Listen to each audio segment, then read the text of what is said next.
और पुरानका लुंगी खोल के नया लुंगी पहन। कहता ही समझ दो लुंगी खींच खाच ना करी, अंदर कुछ नहीं की पहले।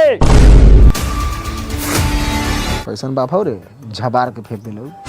आए बता तो सारा बापू लौर लगेले बारे। मतारियों को भेज दे हराम के भोज खाएला। समझ मिया। अब ई तो साला से चला के लगा के पानवा फाड़ के फेंक देले बा। कहां मसाला फकरू दिनवा, बुला ओकरा के।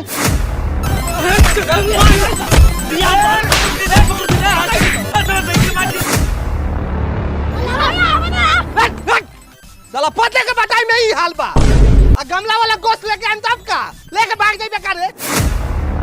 तैका बर्दाश्त कर, अपना में तो ऊंच नीच होबे करेला। बरात तो चल ही के हो, वहाँ एक नंबर व्यवस्था करैले बानी, प्योर खसी के गोश्त अब पुलाव। सीधा सीधा बोल, हमर मुंह बानर लेखा लागता, तोनी को पसंद नहीं किया। 51 रुपए सलामी देता रे, बुझत नहीं खी रिश्ता काटता रे। लान हमर ठेला ठेली के ले बारा, नाम बताओ। मोहब्बत मियां। तोहर नाम होगा ना हमरा अब्बा के बा।